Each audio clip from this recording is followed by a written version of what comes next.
हरे कृष्णा। आज हम the Kerala story इस मूवी के बारे में कुछ चर्चा कर रहे हैं। ये मूवी जब रिलीज हुआ पूरा दुनिया में बहुत बड़ा विवाद में आया, बहुत बड़ा उसके ऊपर कंट्रोवर्सीज आया, डिस्कशन आया। तो ऐसा क्या है जिसके कारण इतना बड़ा आ रहा है, थोड़ा देखिए। इसके ऊपर हमारा जो स्पिरिचुअल पॉइंट ऑफ व्यू से कुछ आज हम चर्चा करेंगे। मूवी में अगर आप देखेंगे तो कुछ हिंदू लड़कियां हैं जो कि हिंदू धर्म को पालन कर रहे हैं, और उनके धर्म के ऊपर जब क्वेश्चंस किया जाता है, कुछ दूसरे धर्म के जब हमारे हिंदू धर्म के ऊपर कुछ प्रश्न पूछते हैं तो ये लड़कियां बौखला जाती है, उसका उत्तर नहीं दे पाते हैं, और जिसके कारण वो अपना धर्म को छोड़ के दूसरे धर्म में परिवर्तन कर देते हैं। तो सबसे पहला चीज़ है, अगर आप धर्म जो है, कोई भी धर्म आप पालन करें, ये अलग अलग रास्ता होता है एक जगह पर पहुंचना, जो कि भगवान को पहुंचना है। कोई इसको कृष्ण बोलते हैं, कोई राम बोलते हैं, कोई अल्लाह बोलते हैं, कोई जेहोवा बोलते हैं। रास्ता अलग अलग है, पहुंचना एक जगह पर है। जैसे कोई बॉम्बे जाते हैं, कोई हाईवे से जाते हैं, कोई दूसरा मार्ग से जाते हैं, कोई ट्रेन से जाएंगे, कोई फ्लाइट से जाएंगे। रास्ता अलग अलग है, अलग अलग वेज है, पहुंचना एक जगह पर। ये पहले हमारा क्लियर होना चाहिए। छोड़िए, तो आज हम पॉइंट फोकस करेंगे कि ये जो प्रश्न उठाया गया है सनातन धर्म के कुछ भगवान के ऊपर, इसका क्या उत्तर है उसको हम देंगे। तो पहला प्रश्न पूछा गया है कि उस लड़की को पूछते हैं कि आपके शिव जो भगवान जो है, ऐसा कैसे भगवान है जिनका कि पत्नी जब मर जाती है सती, तो उसका मरा हुआ शव को लेके सारा भारत घूमते हैं, रोते हैं, ये कैसा भगवान है। तो देखिए, एक मेरा प्रश्न है, भगवान हैं इसका मतलब ये नहीं कि उनका कुछ हृदय नहीं है, उनका कुछ इमोशंस नहीं है। अगर किसी का पत्नी अगर कुछ हादसे से मर जाती है तो क्या रोएंगे नहीं? तो ये स्वाभाविक है। लेकिन प्रश्न उठता है, हमारा रोना और शिव जी के रोने में बहुत अंतर है। शिव जी रो के ऐसा नहीं कि फ्रस्ट्रेशन होके, डिप्रेशन होके वहाँ पर बैठ जाते हैं, रोते हैं, फिर बाद में तुरंत फिर से वो एक्शन में भी आ जाते हैं और उसका बदला भी लेते हैं। फिर जो तुरंत उन्होंने एक राक्षस को भेजते हैं जो कि जाता है और दक्ष को मार के आ जाता है। तो ये अंतर है शिव जी का रोना और हमारे रोने में। फिर जब ये लड़की बौखला जाती है, बोला अच्छा शिव जी ऐसा किए थे कि शिव जी, तो फिर मैं सुना था नॉर्थ में राम जी को ज़्यादा मानते हैं, राम जी भगवान है। फिर क्वेश्चन करते हैं, राम जी ये कैसा भगवान है? उनके पत्नी को रावण ने अपहरण करके लिया, तो ये राम जी खुद भी बचा नहीं सके अपने पत्नी को, और वानरों का सेना का मदद लेते हैं और रावण को मारने के लिए। क्या अकेले नहीं मार सकते?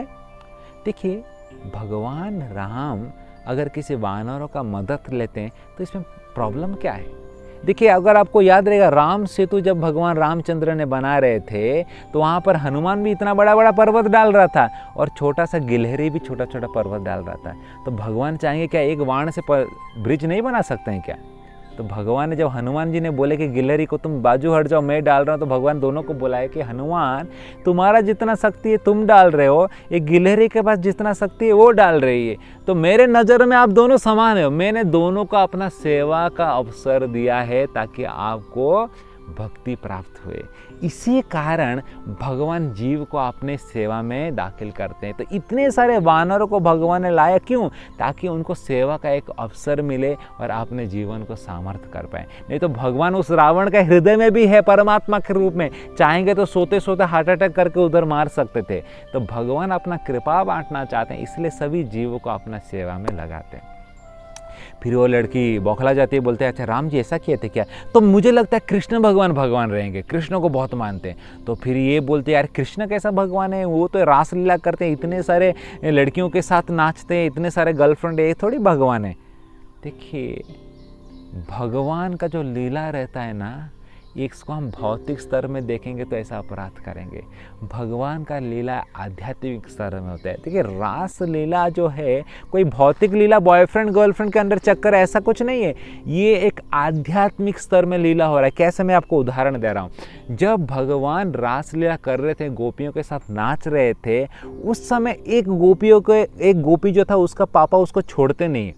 तो सोचिए, इस गोपी भगवान के विरह में इतना कष्ट महसूस करती है कि उस समय पर ही एक गोपी क्या करती है, अपना शरीर को छोड़ देती है और उसका जो आत्मा जाती है और भगवान का रास लीला में भाग लेते हैं। तो ये जो चल रहा है, सोल की दोनों आत्मा के बीच में रिलेशन चल रहा है, कोई शारीरिक स्तर में कुछ नहीं हो रहा है। तो ये सब ज्ञान एक ज्ञान अगर हमको पता रहेगा तभी तो बोल पाएंगे।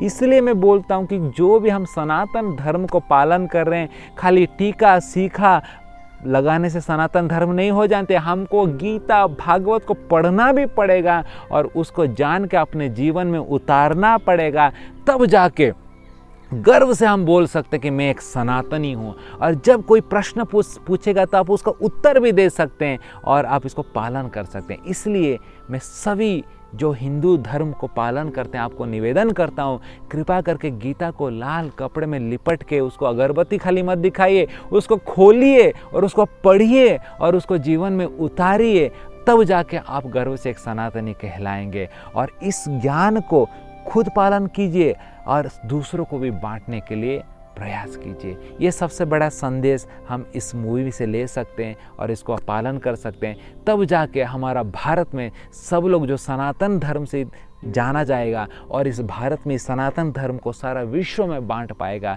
और सारा विश्व में शांति ला पाएगा। हरे कृष्ण।